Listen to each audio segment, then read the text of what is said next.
Welcome back. You're still tuned in to Salam Media with myself, Salailo Makwidire. And in a bit, we're going to be confronting a pivotal moment in South Africa's legal and healthcare history.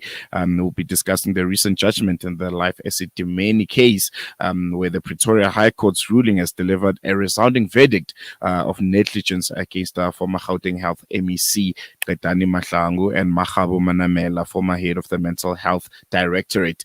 This landmark decision underscores a critical step towards accountability for the tragic deaths of 9 mental health patients and the severe mistreatment of countless others during the Bosch transfer from Life Esidimeni to inadequate care facilities. To shed light on these implications and the next steps in this case, we are joined by Tendai Mafumo, Senior Legal Researcher at Section 27, who have been heavily involved, I think, from the get-go.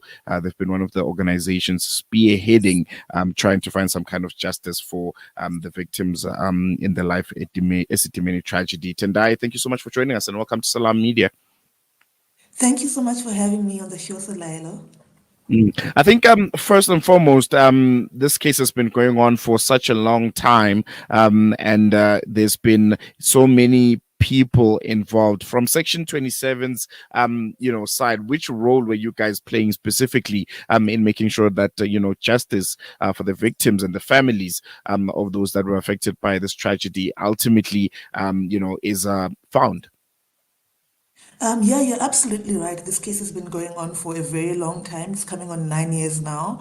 And Section 27 was involved right from the beginning when we first found out that the Gauteng Department of Health wanted to cancel the contract with Life Esidimeni and move the mental health care users into NGOs. So our involvement at the time as Section 27 was to try and engage the department and find out what the plans were for the mental health care users once the contract was cancelled, and where they would be placed and whether those places were suitable, not only in terms of infrastructure but also in terms of whether they would be able to continue receiving the healthcare services that they so needed.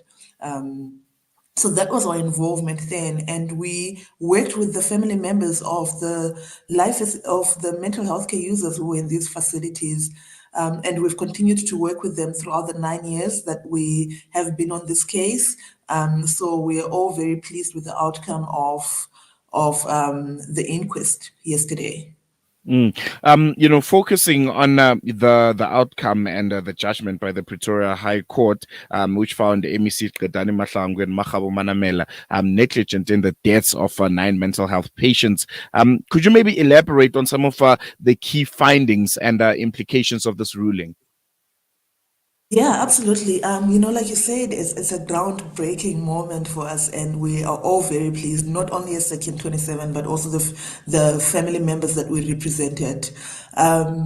So basically, the purpose of the inquest was to establish, who the identities of the mental health care users who passed away, the cause or likely cause of death, and also whether the deaths could be closely linked to anyone's conduct, and whether those people could then be found liable.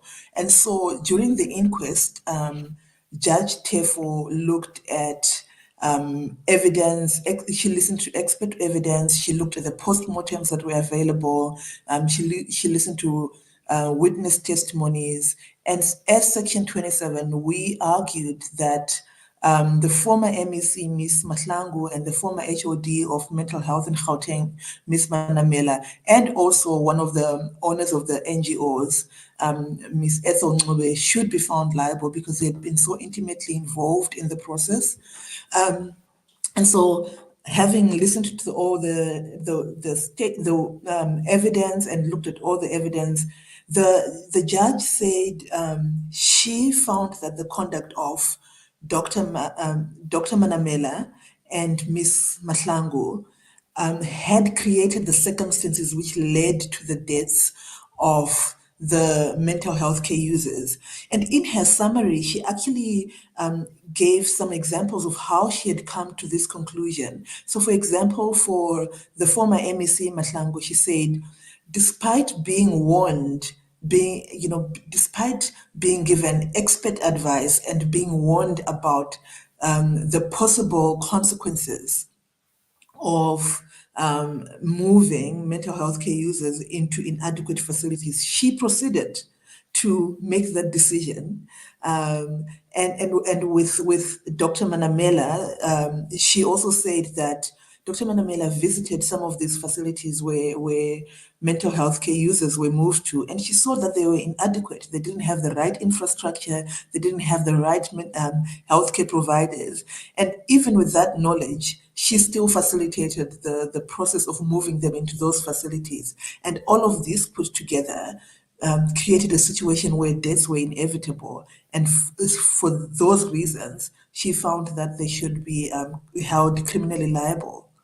Mm, And I think the question on everyone's lips right now is where to from here? The judgment has been made. What further steps will be taken in seeking justice for the affected families, and also maybe ensuring that similar incidences do not occur in the future.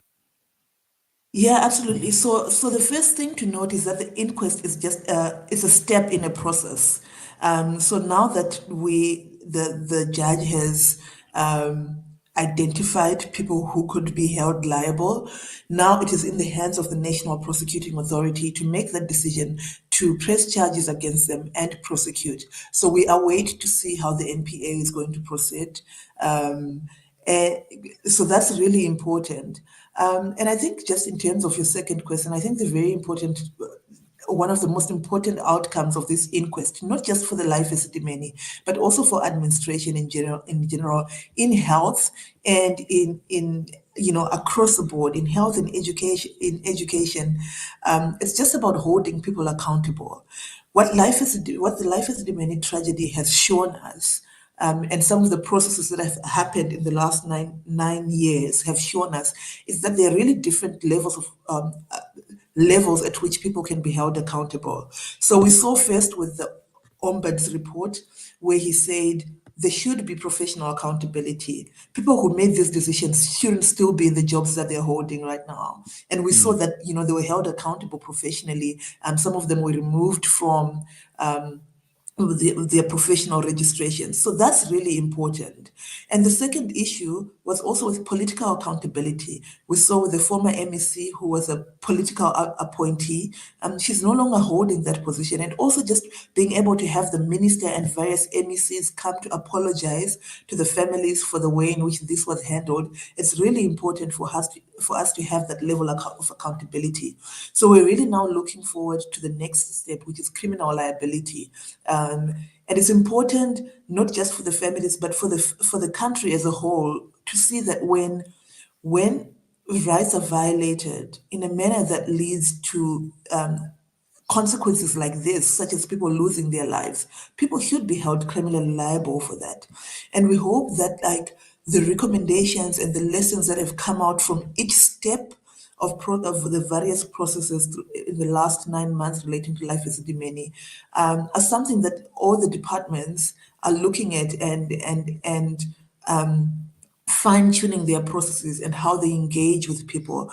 And I think an important thing that came out of what the judge said yesterday was just how important it is to listen to the views and to listen closely and actually take them into the consideration, the views of the public. Because the families did voice concerns right from the beginning that they were worried about their family members.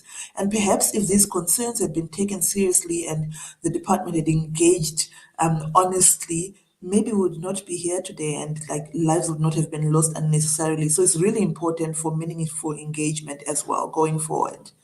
And I think you just briefly touched on my next question. The significance of this ruling. When it comes to accountability for government officials, and also just the broader implications for the healthcare policy in South Africa. Yeah, absolutely. I think the broader implications are, there are various implications.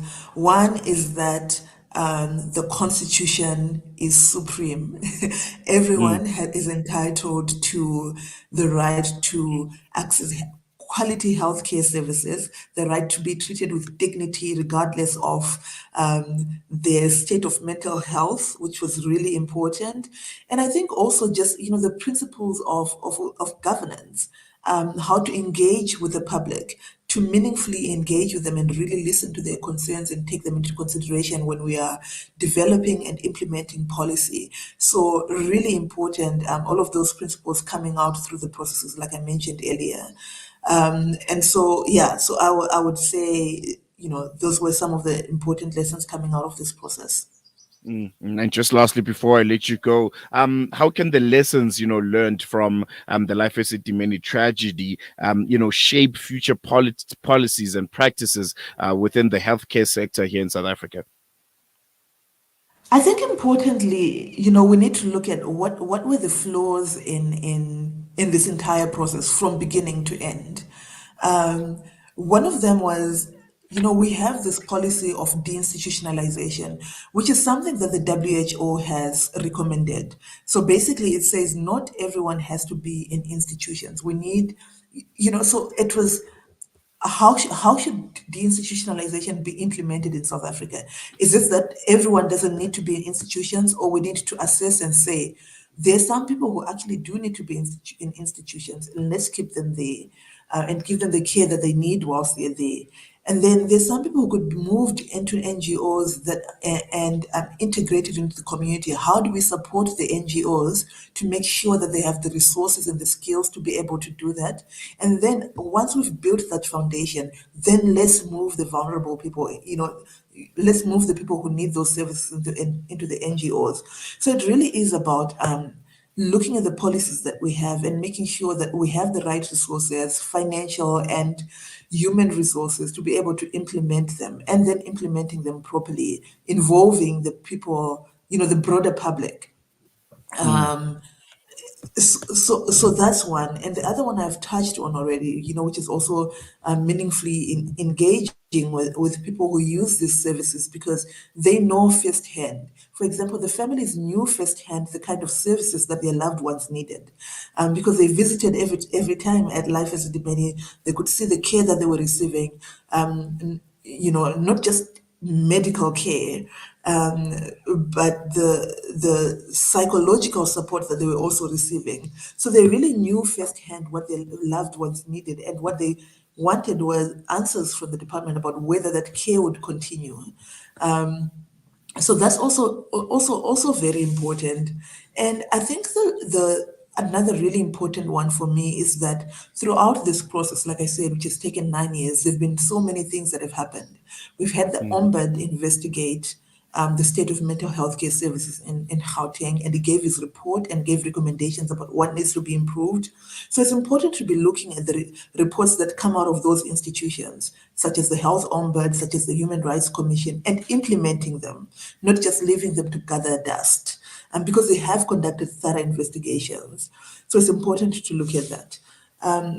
Yeah, so I think looking at recommendations that come from these institutions that are supposed to help safeguard our healthcare services or our education services, and implementing them for the betterment for everyone.